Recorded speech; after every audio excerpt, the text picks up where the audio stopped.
adamant about this scratch on his face. He was paralyzed from the neck down, and I thought it was really gross, to be honest with you, but I wanted to help him out, and he was quite charming, I must say. And so I reached over and I scratched his nose for him. And when I did so, he says to me, "You have no idea how lucky you are." Hey everyone, it's Tim Totten with Beyond the Red Dot, the show where I get to talk to TEDx speakers and find out about their journey to get to the TEDx stage and also what's happened since.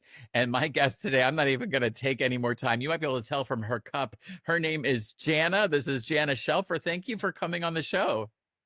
Rhymes with banana. Banana.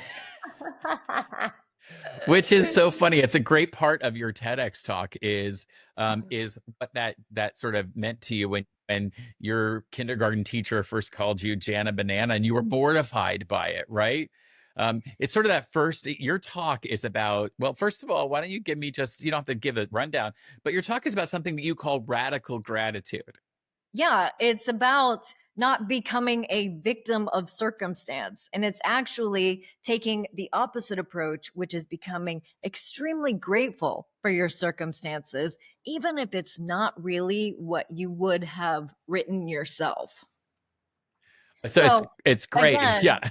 yeah. And when I was in kindergarten, I was called Jana Banana the first day of kindergarten. And I thought that was terrible because all the kids laughed. And I was like, oh, great. Now I'm stuck with this terrible nickname. And then I realized, oh my gosh, this is a way for people to remember my name, and not only remember my name, but throughout my life, it has gotten me jobs. It has gotten me into sororities. It has gotten me into clubs. It has gotten me, it's a way for people to remember who the heck I am. It's like part of my brand. And it totally is because, I first got to know who you were on the radio where I couldn't see your face or anything about you other than hearing this voice and this person they kept calling Jana Banana, Jana Banana. When you were a kid, did you think you'd be on the radio one day? Like, was that ever even an idea? I always knew I would be somewhat in the entertainment industry. So my mom was a music teacher, and I always watched her putting on all of these big shows. I was from a really small town. So when I say big shows, it was like the Christmas pageant and the spring concert, and we would go all out. Like we would do props and we would do costumes, and my mom would do all of it. Like we would sew the costumes ourselves, and we would paint the props, and we would choreograph the routines, and we would train all the neighborhood kids. And I mean, we did every aspect of putting on the entertainment portion that you could think of. So anything that had to do with speaking, being in front of people, dancing, I just loved it. And that was my mom. That was my mom's side of me. And then my dad's side of me was all about sports and making an impact on the community. And like his thing was more about mindset. And so like I take both of my parents, and it's really what is the culmination of me. You had an incident that really shaped your entire life as a teenager. Yeah. You were, well, you know this, but I'm telling the audience, you were the passenger in a car accident that left you paralyzed. Paralyzed from the so chest down. it changed, right? It changed everything, didn't it? Oh my gosh. It, like, literally in the snap of a finger, I went from being popular, all the boys calling, wanted to take me out on dates, I had records in track. I was a pageant girl. Like, literally, my life changed over seconds. And then all of a sudden, I couldn't walk or feel anything from my chest down. All from this, like, little moment of life. And when you're 15 years old and that happens, you literally think this is the worst thing that could possibly happen. And yet, as you find in my TEDx talk, I had a moment when I went to the rehab hospital where this quadriplegic happened to be in the lobby with me, and he asked me to scratch his nose. And we just had this like flirtatious little banter going on. And I decided to help the guy out just because he was very charismatic and cute. And when I reached up to help him scratch his nose, he says to me, "You have no idea how lucky you are." And in that moment, it shifted my perspective, the perspective of woe is me, really.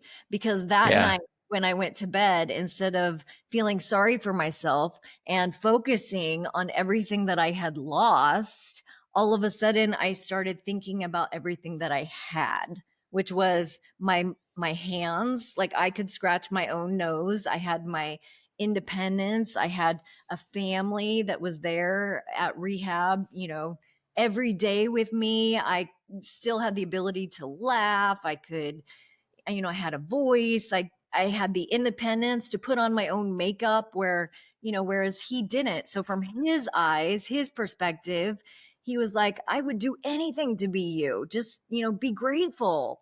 And it Yeah. just really was like, there's always somebody in this world that is worse off. And I know that's a terrible way of looking at it, but what it did, he gave me a gift that day. He gave me a gift to just be grateful for what I have, and to shift my focus in focusing on my ability instead of my disability, and focus on I mean, Yeah. it's I call it the spin. Right now I'm creating a one woman show, and I literally call it, it's the spin.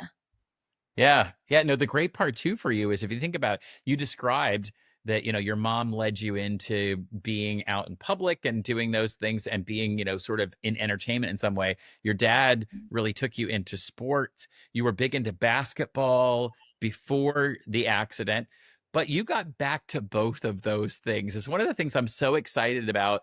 Uh, is that you are, is it right, a three-time Paralympian and one. Wait for it, folks. A gold medal in wheelchair basketball in Athens for the U.S. women's a team. Is that correct? Oh, that's not only correct. I have some updated news on that. I have been nominated for the Hall of Fame, and I am on the list with some pretty. So I just found out on Wednesday, and I am on the list with Serena Williams, Carrie Walsh, Lisa Leslie. I mean, some of the names that are on this list, it's like, oh my gosh. And we find out on May 6th who makes the finals, and then we'll be flown out to Colorado. But it just is amazing what opportunities opened up for me that probably never would have. If something like this wouldn't have happened to me. Do you know what I'm saying? So that's Yeah. that's almost the grander perspective of, wow, it's radical gratitude, because if I rolled out on stage and said, "I am so grateful to be paralyzed from the chest down," people would be like, "Oh my gosh, she's lost her marbles," right? However, as I've been sitting on my butt now for 35 years. I realize, you know what, maybe there is a bigger picture here, and maybe the pros have outweighed the cons. That is a big part of your talk, is the idea that you learn to be grateful not just for your abilities, but then you embraced your disability, which is a huge shift. That's really where to me the hook of the talk comes in, and where you're saying something that really only you can share with people, right? Like you found that thing, and you've seen how that's affected your own life. But once you can give that to other people in your TEDx talk, where they can recognize that not only should I be grateful for the things I can do, because that's a very lovely, Pollyanna kind of, pie in the sky kind of, let's be It grateful is. for what we have. It is. You you turned it into, let's be grateful for what you don't have. I'm telling you. So I got to a point in my life, like my late 30s, early 40s, where I went through a really dark time. And this happens to a lot of people. We call it like the midlife crisis. And for me, it almost became a midlife awakening. And I actually give my disability a lot of credit because I feel like it is because of the resilience and the tenacity that I have. It's almost like my disability has trained me every day, 24/7 for the last 35 years to not give up and to problem solve and to train my mindset and to train my ability to take control of my emotions, I guess, and Mm. to just the resilience, the tenacity, the perseverance, all of those things combined. It's almost like my disability has given me this depth of strength that other people may give up when I, for some reason, keep going. so, Yeah.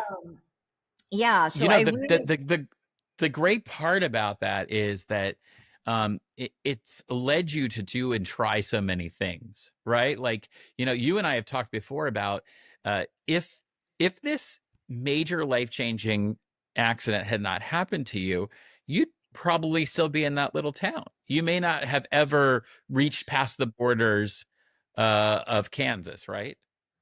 I'm telling you, Tim, and even now, like my husband, do you want to know what I did yesterday? Like this is just the craziest thing. Yesterday, I took a ballroom dance lesson with the cast of Dancing with the Stars. Can you believe that? Like, I have teamed up with Fred Astaire on how to adapt ballroom dancing to for people in wheelchairs and how to incorporate that. And yesterday, Jonathan Roberts from Dancing with the Stars came and he helped us integrate the wheelchair into our routines and to put new lifts and new tricks. And I just thought, this is like, what life am I living? This is so crazy, so bizarre, and yet so fun. So fun. And I also feel like my husband, sometimes people look at my husband, they're like, oh, he's such an angel. Like, we often get asked, were you in a wheelchair when you guys met and fell in love? Well, yes, I was. I was in a wheelchair. And I feel like our relationship is deeper than most people. I also feel that my wheelchair was one of the reasons he fell in love with me. And here's why, because everything we do is always an adventure. It would be way I too easy. It would be way too easy if I could walk on two legs. Well, and that's the other part of you, like not only accepting that this is your reality, but embracing that and saying, yeah, this is what I'm going to embrace, this disability in a way. I'm sure there's some judgmental crap from those people coming, right? Like all the stuff, but even it's like, yeah, look at my husband. Yeah, I got that dude and I was in a wheelchair. And guess what? He likes this. This is what it works. This was great. And I will say, for those people, if your husband is an angel, I've met him. He's not. He's That man not an is. angel. I'm like, an angel? Are you kidding? Like, he's the one that leaves his shoes on the floor, which is like a big old speed bump when I come rolling through. I'm like, that is no angel. You know, you have to me been one of those people who not only looks for opportunities, but you're willing to say yes to so many things.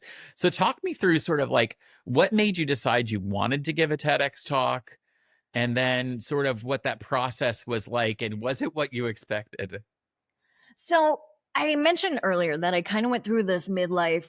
Some people call it a crisis. I actually decided that this is my midlife awakening, and I'm going to put myself out there. I'm going to start trying some new things, and I'm going to step into the unknown. I found myself, and I use the term paralyzed with fear, because I think that's what happens is, you know, when we're younger, we set out with all these dreams and expectations, and we're like, yeah, let's go try this and this and this. And then we have these experiences where we get rejected, or we have what we perceive as failure. And then we start getting this shell around us to protect ourselves. You Yes. know, it's almost like, oh, I don't want to do that again because I don't want to get hurt. I don't want to get hurt. And so it was almost like me saying, you know what? I'm going to break through this shell, because I've started to see the world through a distorted lens almost. I've started seeing the world through what's wrong. I've started seeing the world through what's missing. I've started seeing the world through how I can get hurt, instead of, and here again is the spin, instead of seeing the world through the possibilities and through what it has to offer, and, you know, how I can enjoy it. So I just decided this is me getting outside my comfort zone. And the TEDx talk was a way for me to just really step into it and say, this is my story. This is my truth at this time in my life. And if this can help other people, I just want to speak it into the world. Now, looking back, I have evolved so far, and I see a Jana that was still in a lot of pain and a lot of hurt, and going through um what I see now as maybe not the whole truth in the world.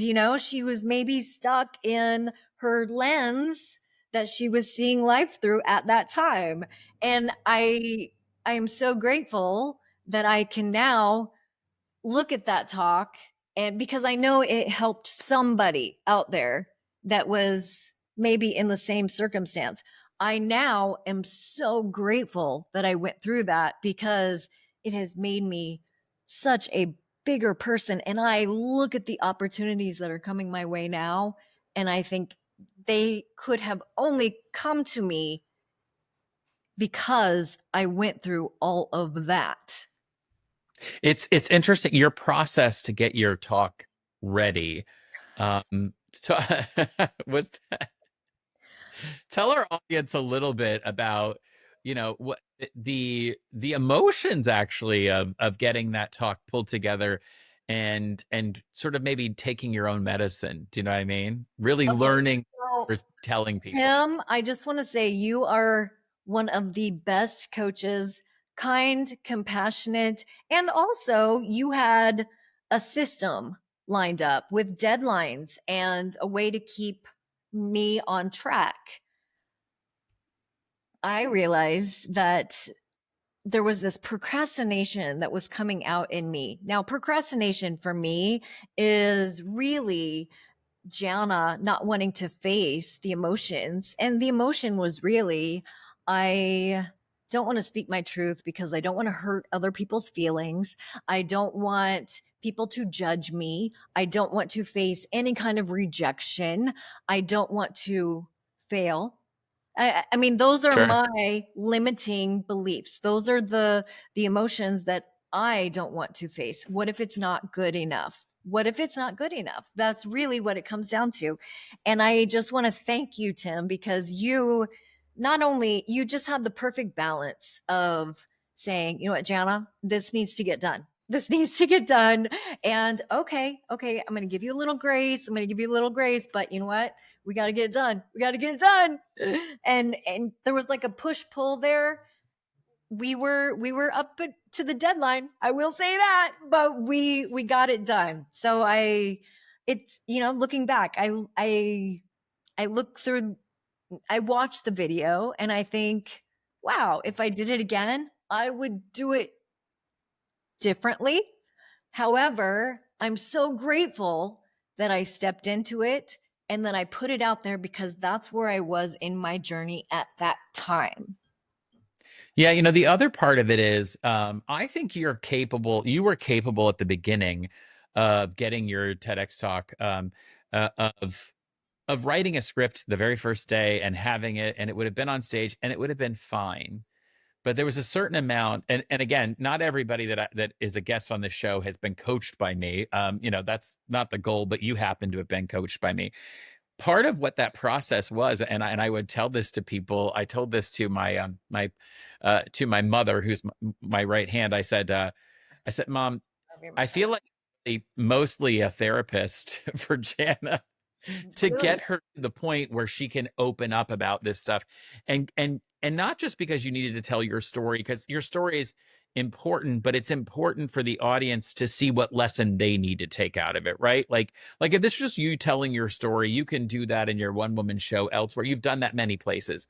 The difference for the TEDx talk was, this was about how does your story illustrate a broader truth for other people. And I have had so many people say to me, wow, hearing her story and how I can apply that to my own life was so amazing, that I got to understand why it went beyond just being grateful to radical gratitude, to being grateful for the setbacks, the bad stuff, the terrible things that happen, and being grateful for that midlife reset, right? Like being so grateful for that. I have seen you go so much farther. it that was such a valuable path for you to go through the process. So it had to take that 6 months or so for us to get your talk out of you to be something valuable to be on the stage. I feel like I'm kind of going through a similar process right now. I'm doing a one woman show, Yeah. and I am Is that your trying puppy? to. Is that your puppy dog? Yeah, I'm so sorry. No, no, you're fine. You're I fine. told I'm getting some work done and I have a handyman coming, and I told him, I said, whatever you do, don't ring the doorbell. And he said, don't worry, I'll just sneak around the outside of your house. Well, Yeah. I wasn't expecting my dog to alert me, but she did. Well, So hey, that's a great dog, right? Yeah. So you are doing your one woman show now, which will be different, obviously. But that's what's amazing for me, is that you've gone beyond just the giving your TEDx talk, and you found other And options. the reason I bring this up, Tim, is now I'm finding a similar problem, but on a different end of the spectrum. So for me, the TEDx was me really being scared to unveil those vulnerable feelings and that side of me to the audience that sometimes I keep hidden.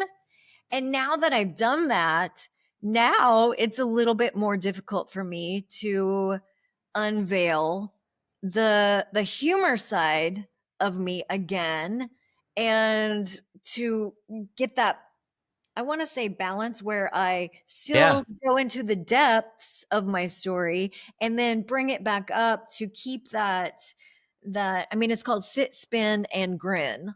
So of course I'm talking about my story, I'm talking about the spin, but then I want to make sure that I talk about the laughter and the joy and all of the fun that has resulted from my my situations.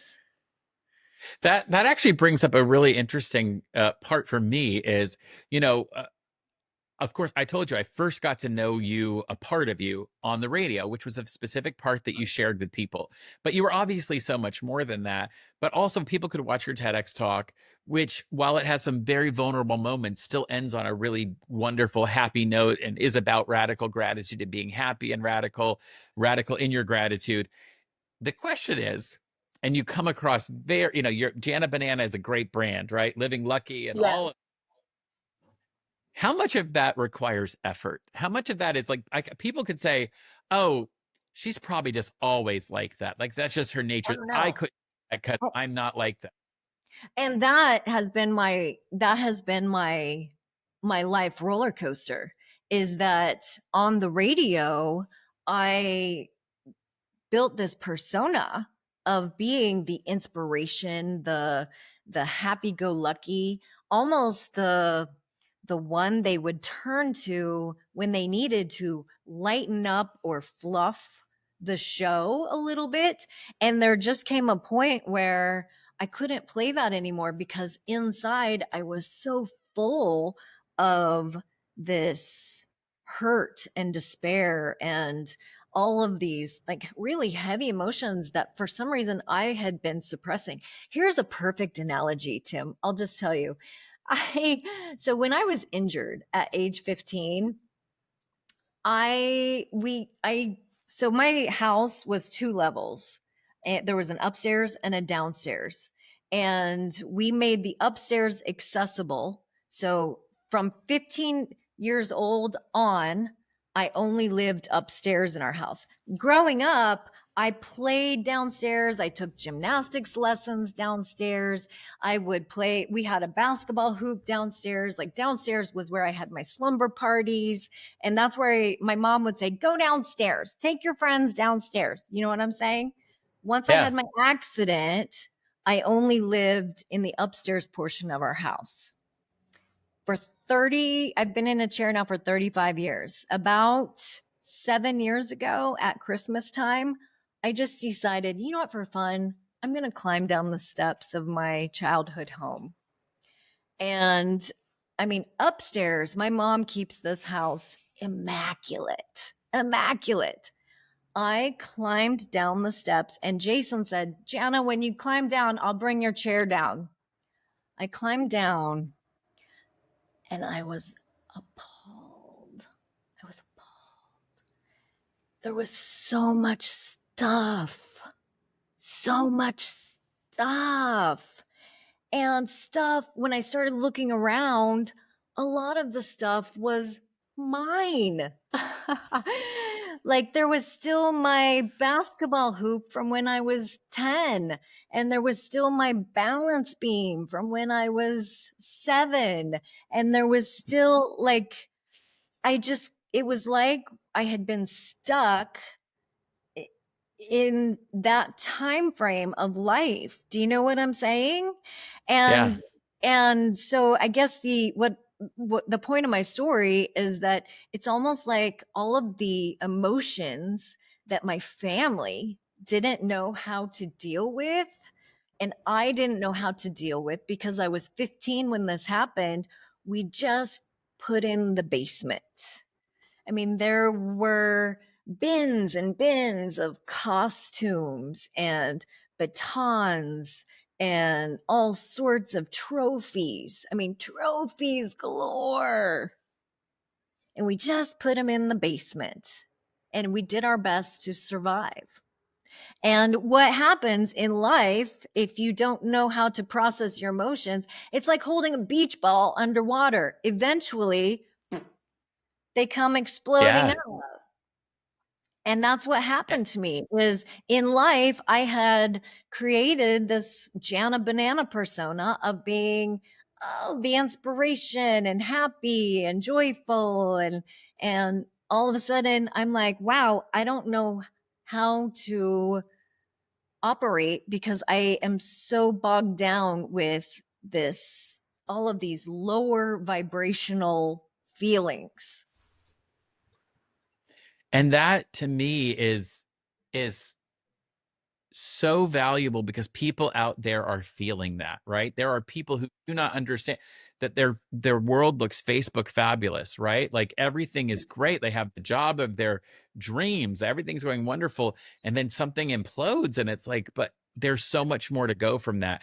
We only have a few more minutes, so I want to really talk about you did this TEDx talk. It's been viewed by hundreds of thousands of people. It's really made a great impact out there. And you've been going on from like you did not stop. Like there's no moss growing on your wheels, right? Like you are literally I know. Listen, I want to recap a couple things. Whichever one of these you want to talk about for 2 minutes, please do. But I know you have there's a international charity that you help with, Share the Love, where you help them out by sharing wheelchairs with people in communities that may not have access to a wheelchair. So I know you've gone to a lot of poorer countries to do that. You working with the Fred Astaire dance group or academy or whatever, studio, whatever it's called, that you're doing adapting ballroom dancing for people in wheelchairs to be able to experience. And the pictures of that, by the way, in video all look amazing. You got this one woman. But what else are you doing to sort of, change the world and continue to change people's lives? Because I know you've got a lot of stuff going on. The opportunities have been coming to me, and I am so grateful. I have spoken in 4 countries in the last couple of years. We have teamed up with Mind Valley, my husband and I. He is now coaching coaches for Mind Valley. He's a fabulous life coach. I know this because he has coached me over the last 10 years. And right now, I am doing a ton of water skiing, and we have been helping people with disabilities learn to water ski and getting them up on the water and seeing how free they feel when they experience riding the wake. It is just so awesome. Awesome. And then the other thing that I'm so excited about is that my wheels that I create, I have been displaying them at Sobo Art Gallery in Winter Garden, and I feel like there's something that is developing there. They will be a part of my one woman show, Sit, Spin, and Grin, which will be at the Orlando Fringe Festival in May if I stop procrastinating. And this will go. I may need So your help, Tim. I may need your help. Well, no, I'm always here for you. Thank you for being here for me for this this show Beyond the Red Dot. You have clearly gone way beyond the red dot. You left your tracks on it and then just went crazy beyond. And I can't wait to see what you do next. And I will be at your one woman show, I am sure, at least once or maybe several times. I just want to tell you one more thing. We've been incorporating baton twirling into my dance. So you're going to have to come out and see that, because I don't think there's anyone in the world that is doing that. What? I am so excited that you give yourself the opportunity for all of these possibilities and you're open to them. It really shows what happens when you embrace your radical gratitude. Thank you so much for being my guest today. Sure, we'll catch up with you again in the future as you keep racking up more amazing things that you've done beyond the red dot. Just don't be afraid to look stupid. That's what I say. I love you, Tim. I love you too, my friend. Bye. Bye-bye.